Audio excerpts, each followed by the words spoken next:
Combien d'entre vous ne lèvent jamais la main en classe? Aucun? Oh, les menteurs. Bon, il y en a au moins un à gauche qui est un peu honnête.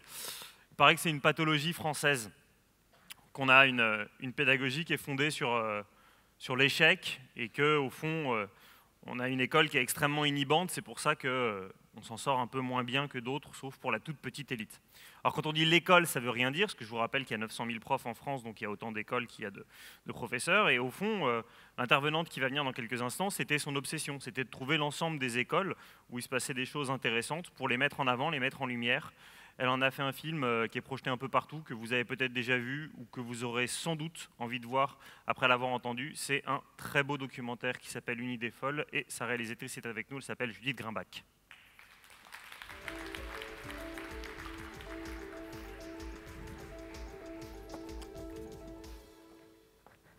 Bonjour. Entre des livres qui désignent les assassins de l'école, certains intellectuels qui se demandent à longueur d'édito si le fait d'écrire le mot oignon sans i signera l'arrêt de mort de la langue française, et les pages d'insultes qu'on peut trouver sur les réseaux sociaux, on ne peut pas vraiment dire que le débat sur l'éducation en France soit serein, apaisé ou mesuré, ni qu'il se focalise toujours sur les questions les plus essentielles. Orthographe, latin, effectif, uniforme, on a souvent du mal à dépasser ces sujets-là. Alors c'est vrai, on a des vraies raisons de s'inquiéter. Chaque année, il y a plus de 100 000 jeunes qui sortent du système éducatif sans la moindre qualification. La France est le pays de l'OCDE dans lequel l'origine sociale des élèves pèse le plus sur leurs résultats scolaires.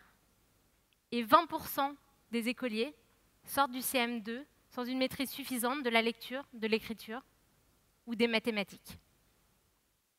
Seulement voilà, il y a aussi de nombreuses raisons de se réjouir, et même d'espérer. Et il y a aussi des questions importantes qu'on ne pose pas assez souvent. À quoi ça sert l'école?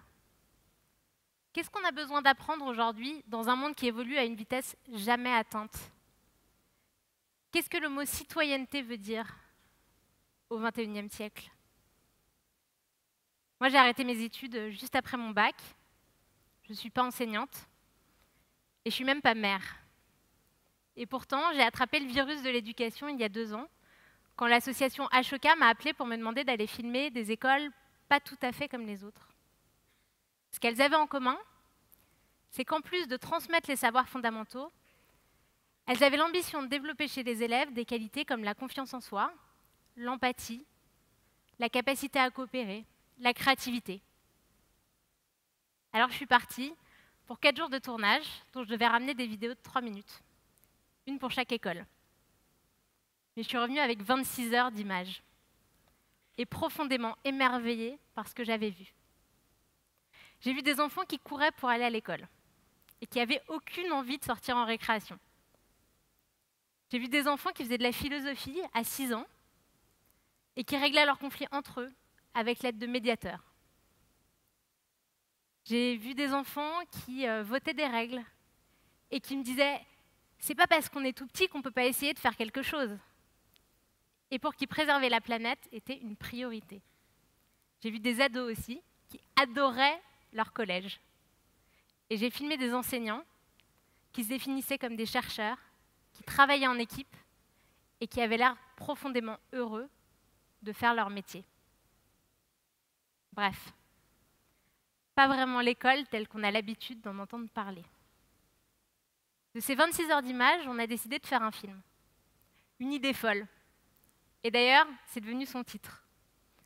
Un film sur 9 établissements scolaires, publics et privés, de la maternelle au collège, partout en France. Un film qui poserait la question du rôle de l'école au XXIe siècle et la question de savoir ce que c'était un citoyen. Parce que si on a l'ambition de donner à tous un sentiment d'appartenance, si on veut vraiment construire une société dans laquelle on saura se parler, s'écouter, coopérer, une société dans laquelle les fake news peineraient à convaincre et dans laquelle on n'aurait pas peur de tout ce qui ne nous ressemble pas, on ne va plus pouvoir se contenter de réciter notre devise républicaine. liberté, égalité, fraternité. Il va falloir l'incarner. Dans les établissements scolaires que j'ai filmés, la citoyenneté, c'est la colonne vertébrale du projet pédagogique. Parce que pour se sentir libre dans une classe, il faut pouvoir se déplacer, il faut pouvoir créer, il faut pouvoir se tromper, il faut pouvoir prendre des décisions, il faut pouvoir proposer des choses aussi. Pour se sentir l'égal de l'autre, il faut avoir compris qu'on a de la valeur, il faut se sentir écouté et respecté. Et la fraternité, c'est pas vraiment un concept, c'est quelque chose qu'on a tous plus ou moins compris quand on a été en difficulté et que quelqu'un nous est venu en aide. Et c'est quelque chose qui s'éprouve au quotidien. On entend souvent dans le débat public, oui, bah alors, bon, les enfants savent même plus lire, donc qu'ils soient épanouis, c'est peut-être pas vraiment la priorité. Il faut revenir aux fondamentaux. Alors oui, si on ne sait pas lire, écrire et compter, on n'est pas vraiment libre.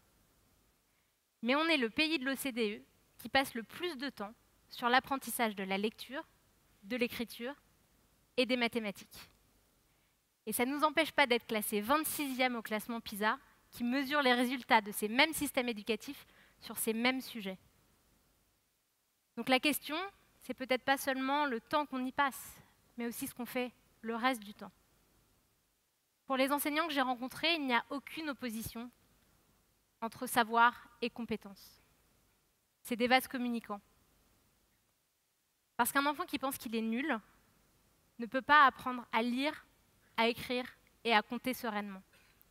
La conviction de ces enseignants, c'est qu'en apprenant aux enfants à se connaître, à gérer leurs émotions, à avoir confiance en eux, ça leur permet aussi de trouver leur place dans le groupe, de coopérer les uns avec les autres et d'apprendre beaucoup plus facilement. Pendant les projections du film, j'ai parfois entendu oui, mais bon, ces enseignants-là, ils y arrivent parce qu'ils ne sont pas comme les autres, ils sont tellement charismatiques. Moi, j'en serais incapable. Et si c'était surtout une question de confiance? Je sais bien qu'il y a beaucoup d'enseignants en France qui se sentent seuls, pas suffisamment formés, et donc pas vraiment équipés. Mais aucun des enseignants que j'ai filmés n'a du jour au lendemain transformé sa façon de faire à 100%. Ils se sont fait suffisamment confiance pour un jour essayer de faire quelque chose de différent. Ils ont testé une chose, puis une deuxième, puis une troisième. Certaines ont marché, d'autres pas du tout. Et à la fin, ils ont fait leur sauce, comme le dit Isabelle Peloux dans le film. Le premier objet de ce film, c'est de rendre hommage aux enseignants et de leur dire merci. Parce qu'on ne le fait vraiment pas assez souvent. Et son deuxième but, c'est de servir d'outil, de participer à provoquer une conversation. C'est pour ça qu'on a proposé à des citoyens d'organiser des projections partout en France. Et même si le film reçoit un accueil plutôt très positif, il n'a évidemment pas mis tout le monde d'accord. Certains ont dit oui, c'est super hein, tout ça, mais bon, il n'y a rien de nouveau. Hein. Ça existe depuis Freinet, Montessori, depuis le début du XXe siècle. Et puis d'ailleurs, il y a plein d'enseignants qui font ça un peu partout. Sauf qu'aucun des enseignants que j'ai filmés ne se définit comme innovant, ni ne prétend avoir inventé quoi que ce soit. La seule chose qu'ils revendiquent, c'est de chercher. Tout le temps. Et quant au fait qu'ils ne sont pas seuls, bien sûr, et c'est même plutôt une très bonne nouvelle, il y a de plus en plus d'enseignants en France pour qui développer la confiance en soi, l'empathie, la coopération chez leurs élèves est une priorité. Mais tant que ce n'est pas le cas partout, tant que tous les enfants n'y ont pas accès, cela vaudra le coup de continuer à en parler. Pour d'autres, le fait d'avoir montré côte à côte des écoles privées et des écoles publiques revenait à faire la promotion de l'école privée. Mais ce que défend le film, c'est l'idée que tous les enseignants et que tous les enfants devraient pouvoir bénéficier de ce climat de confiance, apprendre cette posture de chercheur, que l'école devrait permettre à tous de trouver sa place et de développer ses talents. Montrer le privé, c'est montrer un laboratoire dans lequel il est parfois un peu plus facile d'expérimenter. Un laboratoire qui peut inspirer. Mais l'enjeu, c'est évidemment la transformation de l'école publique. Alors on ne peut pas dédouaner l'État de sa responsabilité dans les dysfonctionnements du mammouth. Et il faut continuer à se battre pour plus d'égalité, pour plus de confiance, pour des locaux en bon état, pour des médecins scolaires partout, pour une formation initiale et continue de qualité. Mais attendre la réforme providentielle, comme on compte encore sur l'arrivée de l'homme providentiel, ne suffira pas. Je suis loin, très loin, d'être une experte sur le sujet de l'éducation. Mais depuis que j'ai fait ce film, depuis que j'ai rencontré tous ces enseignants, je suis absolument convaincue qu'on a tous un rôle à jouer dans la transformation du système éducatif. Notre idée folle, à eux, à moi, c'est celle de contribuer à notre échelle à un débat sur l'éducation qui soit à la hauteur des enjeux. Un débat sur les valeurs qu'on adore revendiquer, mais qui sont encore loin d'être une réalité partout. Un débat auquel on pourrait tous contribuer, qu'on soit enseignants, parents, enfants ou simples citoyens. Un débat qui respecterait tous les acteurs de la communauté éducative.